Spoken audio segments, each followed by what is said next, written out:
Hello guys. Maupay kulop guys sa iyong tanan. Ada na naman. Dito na naman tayo sa ating kubo. Dito sa ating paboritong planeta. The Wanderer's Planet. Okay? Shout out to everybody. Shout out to our OFWs, shout out sa inyong lahat, ating mga kapulisan at mga kasundaluhan in uniform. Maraming salamat sa iyo guys. Maraming salamat. Ingat kayo palagi. Ito ang inyong kaibigan, si Brother Beans Bilarde sa Wanderers Motovlog TV. Guys, sa mga hindi pa nag-subscribe dito sa ating YouTube channel, kindly support our YouTube channel. We running out of time.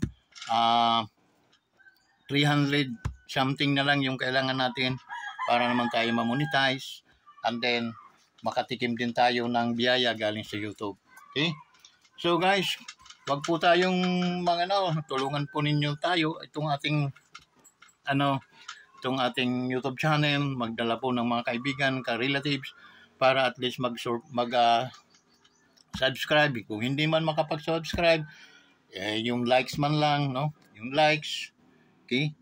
Masaya na po ang inyong lingkod noon. So, maraming salamat, no? Ngayon kanina, hindi tayo nakapag ng ibang mga dahil nakaano tayo sa ating live good, okay? Ngayon, diretso naman tayo sa ating mga content, no? Dito sa magre-react tayo sa mga nangyayari ngayon sa ating sa mga nananawagan, no? May mga rally, may mga nagra-rally ilang araw na yung guys, okay? Dahil nga sa nangyayari din sa ating na supposed to be ang ating pangulo ay kumikilos ng mga action na dapat hindi rin natin alam, baka galit din ng pangulo sa kanila, no? O ano man. Pero wala po siyang dapat ikagalit kasi ako, tatapatin ko kayo, ay po ako ng mga Marcoses, no? Saludo po ako doon ng mga Marcoses.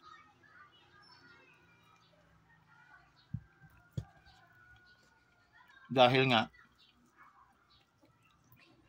si Lakay ay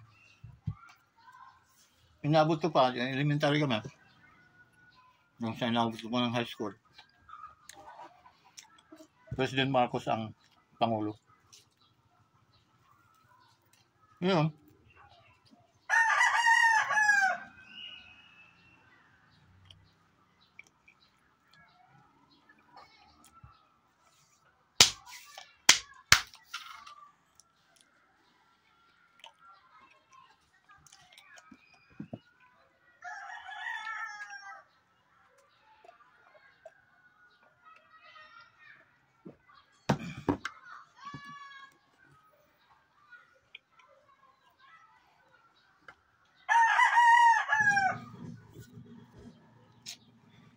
Malungkot dahil ngayon, yung dating mga kakampi ay kaaway na ngayon.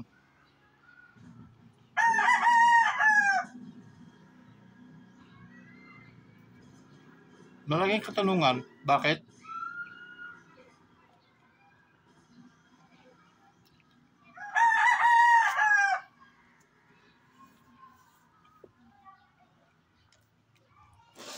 Dahil sa gobyerno ngayon ay inuusig yung mga pamilyang Duterte, inuusig si Pastor Kibuloy, yung mga taong tumulong kay Bongbong Marcos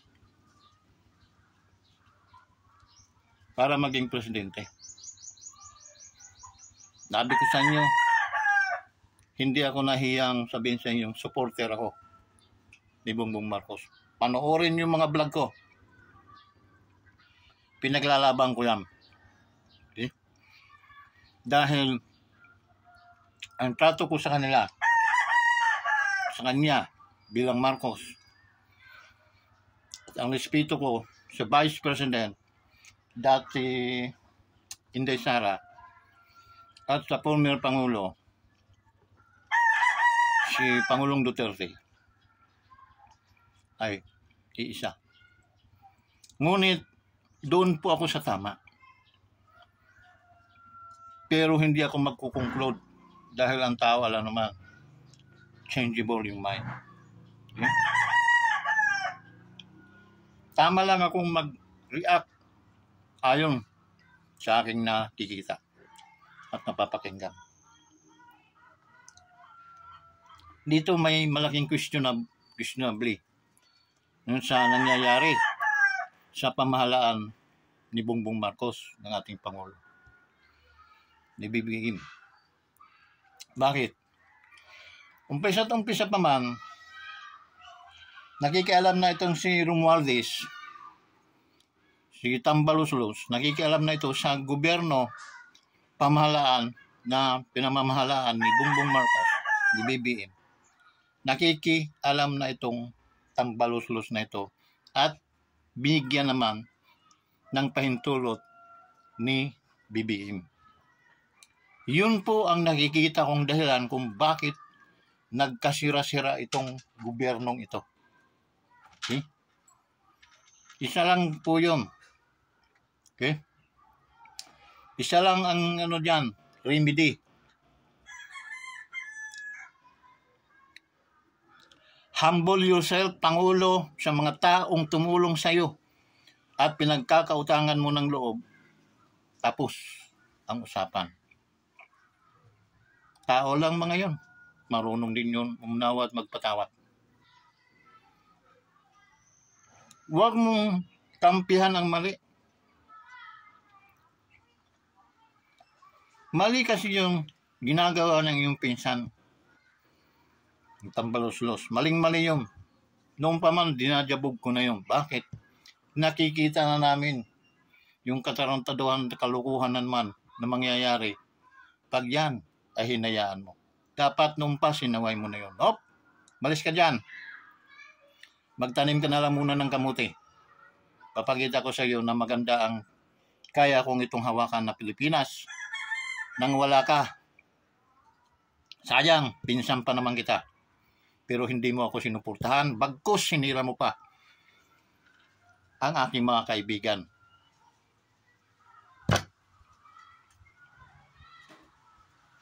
Nakakasama po ng loob yon, mahal kong Pangulo.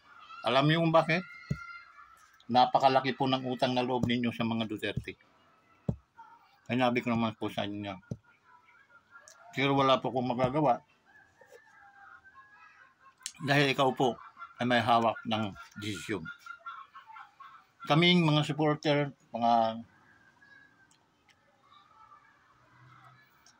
mo, ay ano lang kami sa iyong mga desisyon.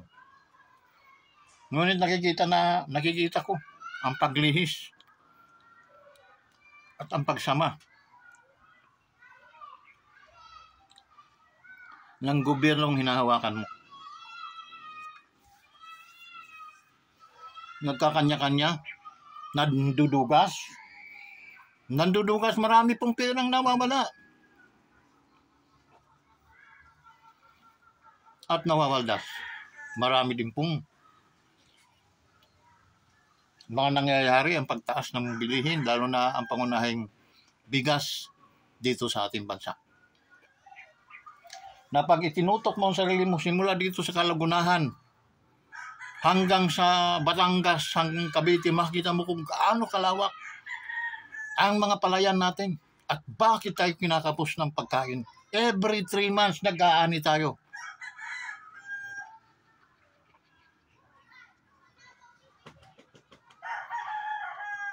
Tatlo hanggang 4 na bisis tayo nag-aani sa loob ng isang taon. Asan yung mga bigas? Pinakain sa isda. Ipinagtatapon sa karagatan. Kung kakainin lang yun. At hahawakan ng gobyerno at i-distribute ng tama sa mga katauhan. Sobrang-sobra yung ating bigas. Tayo pa makakapamigay sa ibang bansa ng mga nagugutom ng mga katauhan. Bukod yung paman, dahil sa sobrang kasupangan ng mga negosyante natin dito at inaabuso ang inyong gobyerno, ito po nangyayari sa atin.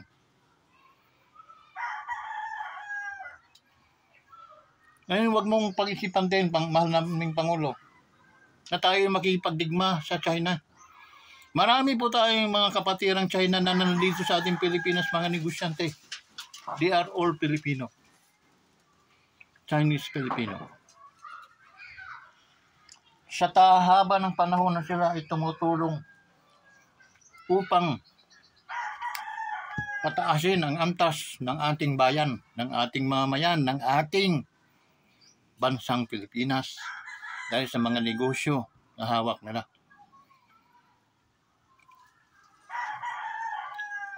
May lakas pa tayo makipagdigmaan sa kanilang mga ninuno. Asan po talaga yung tinatawag na pagtanaw sa utang na loob? May utang na loob din tayo sa kanila.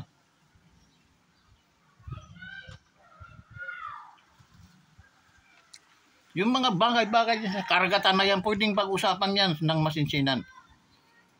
Dahil 6 na taon din naging presidente si Pangulong Duterte. Wala pong ganitong banta na katulad ng banta na ginagawa mo ngayon sa mamayang Pilipino.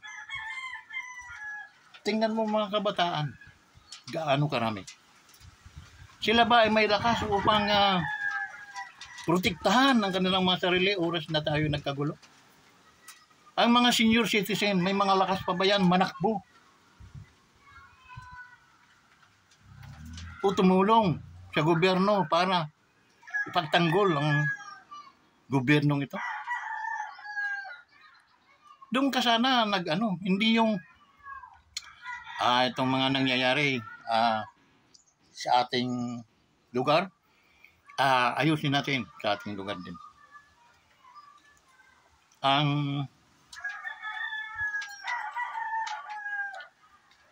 China, igagalang natin dahil sila ay isang kagalang-galang, sila ay malakas na bansa. Hindi maginabang pa tayo, alam naman tayo, wala tayong pinagyayabang. Asa tayo sa mga tulong-tulong, mga kabang-agan yun.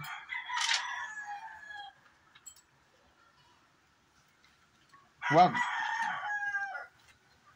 Mahal na Pangulo, huwag nyo kaming isangkot sa kaguluhan ng mundo. Dahil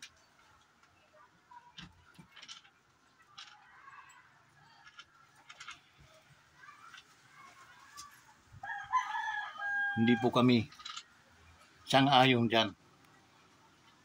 Tayo kaibigan sa lahat ng bansa. Tayo walang kaaway.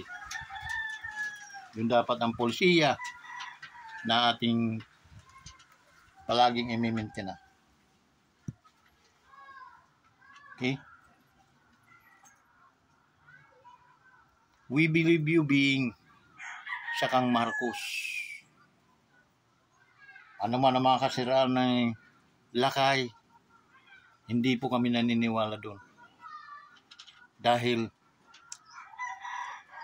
siya ay may taglay ng kakaibang kaisipan.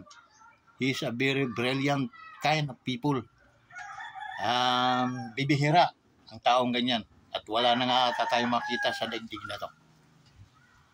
So yung paman, ni-preserve natin hanggang sa iyong bilang isa kang anak. Huwag mo namang ipahiya ang aming pananampalataya sa iyo. BBM, mahal naming Pangulo.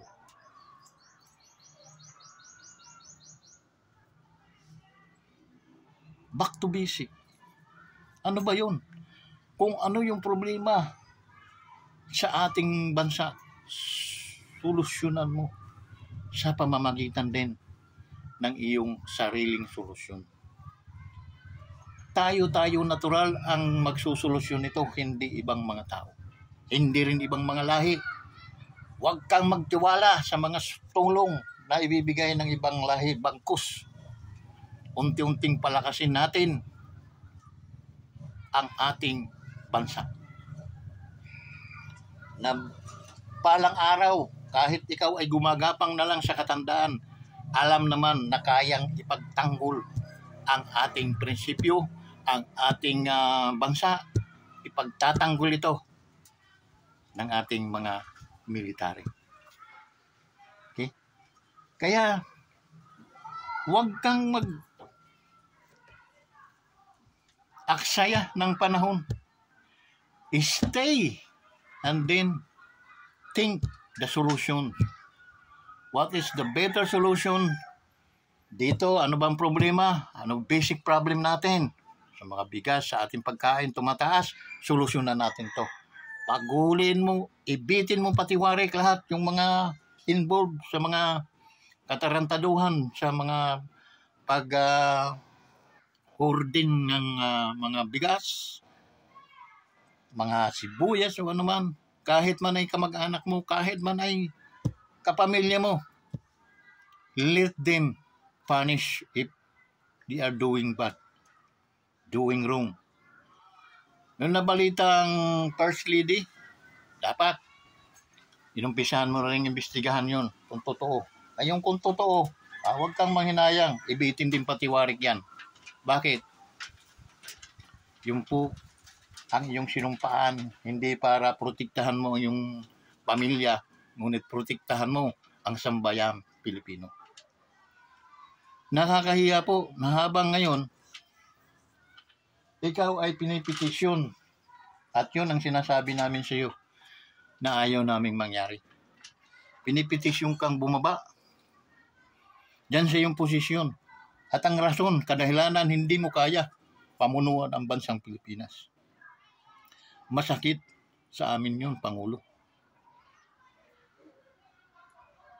Ngunit, kung sila nakakapagsalita ng gano'n, dahil sila ay mayroong basihan, anong magagawa natin?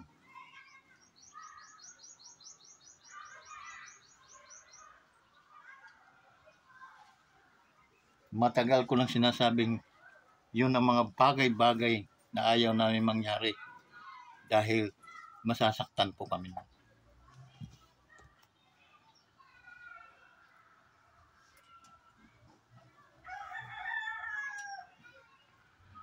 Masakit para sa amin yun, mga Pangulo.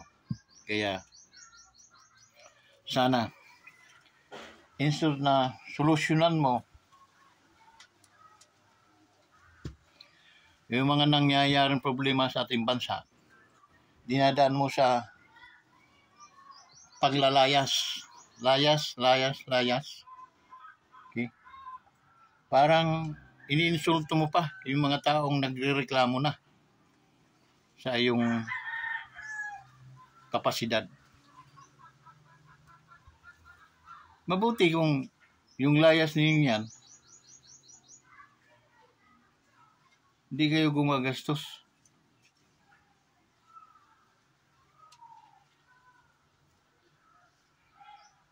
Iniisip din ninyo na instead gastusin nyo sa ganon, gastusin na lang ninyo para bumaba yung ating mga bilihin.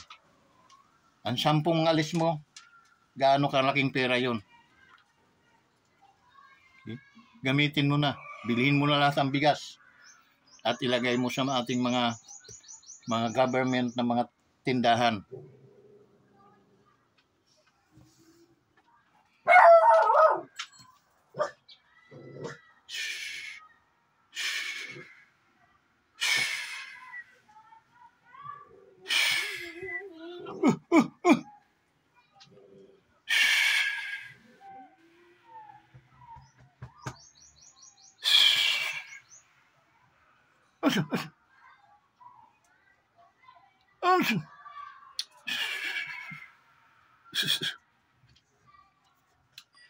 Ayun. Sana malinaw sa inyo, guys. Sana malinaw sa inyong lahat na hindi po solusyon. Yun din yung ginagawa nating kahit man ay si Inday, ang ating Vice President, ay kayang-kaya niyang pamunuan itong ating bansa. Ngunit si Vice President din ay mayroong delikadesa yan. Hindi yan basta-basta din mag-aangkin ng puder na hindi inatas ng tao. What I mean, kailangan dumaan sa eleksyon ang pag-upo ng ating Vice President to become a President. Mayroong prinsipyo din yan, si Vice Inday. Kaya, kailangan nating tingnan yung mga posibilidad. Tingnan natin na instead tayong mananawagan, gumawa kayo ng paraan na may advice ninyo yun kung ano man ang inyong i-advise sa ating Pangulo. Wala sanang gulo, wala sanang ganyan na pagtatawanan tayo na naman ng madlang people sa buong mundo dahil dyan sa mga nangyayari. Hindi po kasi maganda na wala sa panahon pinatalsik natin ang ating presidente dahil sa mga ina-accuse ng mga kasalanan. Pagkustulungan natin ang ating presidente. Kung ano man ang at kailangan siyang makinig. Kailangan niyang upuan, kailangan niyang pakinggan. At isa lang din yung aking imimensahe sa ating presidente, ang matuto ka sanang tumanaw ng utang na loob. Nakakatakot po, presidente, mahal naming BBM, na ikaw ay hindi marunong tumingin ng utang na loob. Paano po kami magtitiwala sa inyo? Na nasa laula mo nga yung mga taong malaki ang pinagkakautangan mo ng loob. How much more kami?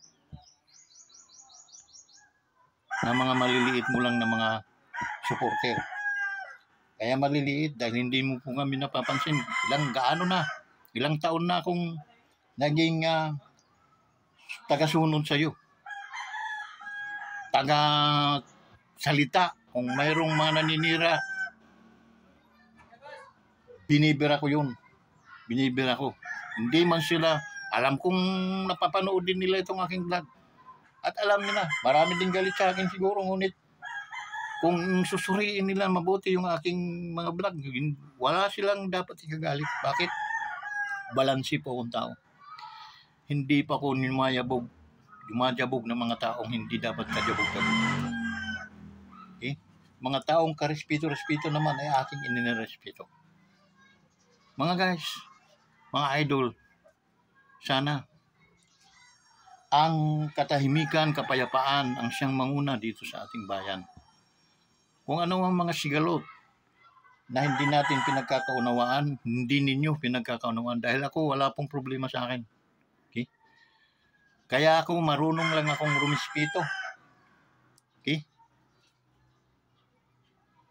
Doon sa mga dapat irespeto. Kaya hindi po ako humihiwalay dito sa ating presidente. Dahil alam ko, kailangan niya tayo. Kailangan niya ng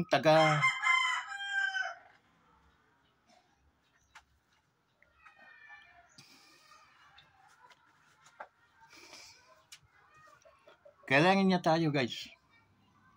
Ang nauunawaan siya. Ang unawain siya. Ngunit hindi naman po pwede yung Pangulo.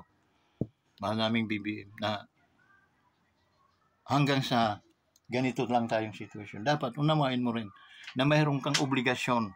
Mayroon kang mga dapat pasalamatan doon sa mga taong pinagkakautangan mo ng loob. Dahil hindi po maganda at hindi po tamang pangugali na tablahin mo yung mga taong nagbigay sa iyo ng posisyon, nagbigay sa inyong pamilya ng kaluwagan upang mailibing po ang ating mahal na, ang inyong ama, ang mahal na Ferdinand Marcos Sr. sa libingan ng mga bayani. At ginawa po yun ni Pangulong Duterte. Dapat nakayuko tayo at nakaluhod bilang ganting pasasalamat.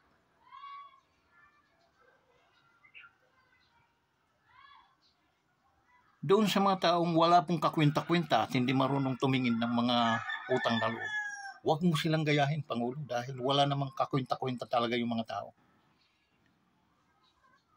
Ikaw may value po ang iyong apelyido, ang iyong sarili. Ingatan mo po, Pangulo, habang mayroon ka pang 4 na taon o 3 taon na natitira. Huwag mong sayangin at huwag mong sirain. Ang hirap po bumalik, Pangulo. Napakahirap. Ikaw mismo ay dumanas ng mga